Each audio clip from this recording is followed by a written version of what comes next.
El hidrógeno es una pieza clave para la política energética europea. Permite abordar 3 desafíos a la vez: la descarbonización, la seguridad energética y la competitividad industrial. H2Med es un proyecto que permitirá vehicular hidrógeno renovable.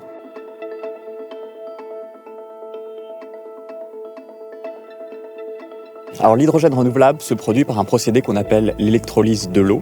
On utilise de l'électricité renouvelable qui peut venir du solaire ou de l'éolien pour séparer une molécule d'eau en 2 composants, de l'oxygène d'un côté et de l'hydrogène renouvelable de l'autre. Donc c'est un procédé qui est intéressant parce qu'il n'émet pas de CO2, il se fait sans combustion, contrairement à des procédés traditionnels dans lesquels on utilise des énergies fossiles. Par l'utilisation et par la production d'hydrogène renouvelable, l'Europe va pouvoir remplacer de l'énergie fossile, devenir plus résiliente et se décarboner. L'hydrogène aujourd'hui est déjà utilisé dans l'industrie, par exemple dans les raffineries, dans l'industrie chimique ou dans la production d'ammoniac pour faire des engrais. Mais ça peut aussi demain être utilisé dans de nouveaux usages, par exemple pour fabriquer de l'acier. L'hydrogène vert renouvelable pourrait remplacer le charbon et réduire de 80 à 90% les émissions de CO2 de ce secteur d'activité. On peut aussi utiliser l'hydrogène renouvelable et le combiner avec du CO2 recyclé pour faire ce qu'on appelle les carburants de synthèse, qui peuvent être utilisés dans le maritime, par exemple avec du méthanol, ou dans le secteur aérien avec des kérosènes de synthèse. Barmar es una de las piezas clave del corredor H2Med. Es la interconexión más avanzada en el contexto de la Unión Europea. Y hay unos objetivos de descarbonización muy importantes y el hidrógeno es la única alternativa viable para que se produzca esa descarbonización.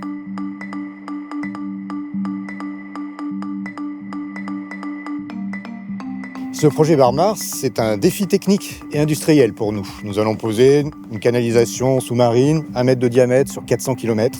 C'est la première fois qu'on va réaliser comme ça une canalisation de transport d'hydrogène à cette échelle. Et Barmar va ainsi poser les bases du réseau énergétique de demain pour l'Europe.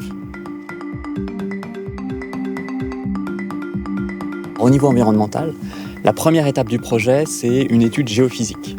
On va aller étudier les fonds marins, chaque mètre carré du fond marin, pour analyser les sédiments, identifier les habitats sensibles et ainsi pouvoir limiter l'impact du projet sur l'écosystème marin. Pour installer une telle canalisation, nous allons amener des tubes sur un bateau de pose, c'est un grand bateau de 250 mètres de long environ, sur lequel les tubes vont être soudés les uns aux autres, puis on va les laisser descendre et se poser au fond de la mer. Pour cela, on va les guider de manière très précise. Et on va avancer ainsi à une vitesse de 2 km par jour à peu près. Ça dépend un peu de l'environnement. Cette canalisation, elle est stabilisée par son poids, bien sûr. Et ensuite, tout dépend du sol au fond de la mer. Sur un sol sableux, nous allons avoir une tranchée dans laquelle nous allons poser la canalisation. Sur un sol rocheux, nous allons soit pouvoir la recouvrir, soit simplement la laisser en eau libre si cela ne pose pas de problème. L'objectif est clair, c'est permettre son intégration dans l'environnement et permettre que les activités économiques, la pêche notamment, puissent continuer. Et la sécurité n'est jamais une option, c'est un engagement. Sécurité à 3 moments.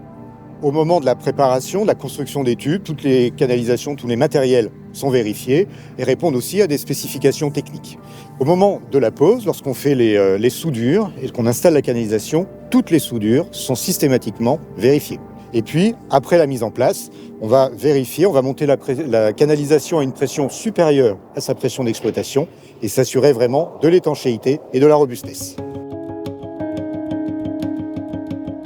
Les zones les plus sensibles techniquement vont être les moments où nous allons rejoindre les rivages.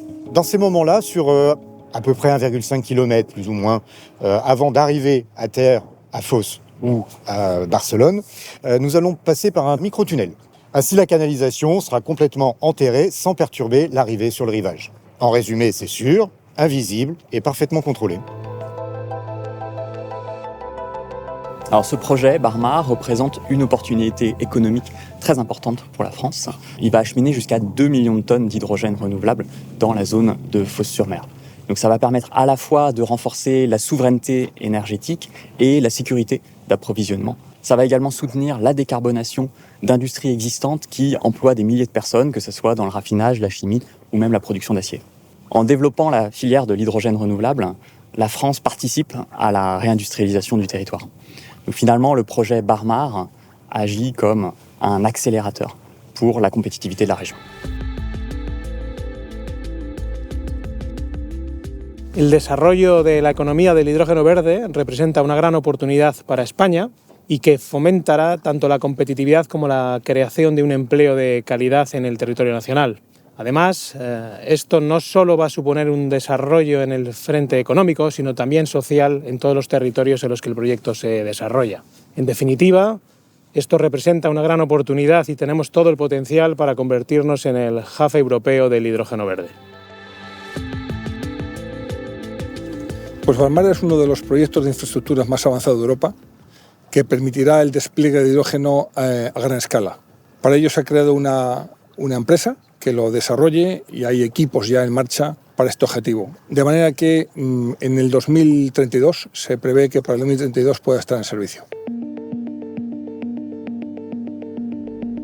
Barmar representa mucho más que un ducto submarino, representa una visión europea compartida, común y de futuro. Ensemble, nous allons construire le réseau de demain pour une Europe plus résiliente et souveraine sur le plan énergétique. La economía del hidrógeno verde acelerará el crecimiento industrial y la generación de empleo de calidad en España, posicionando al territorio nacional como un hub europeo del hidrógeno renovable. Barmar, c'est aussi une opportunité économique pour la France et à long terme, la France peut être au cœur d'un système d'énergie décarboné.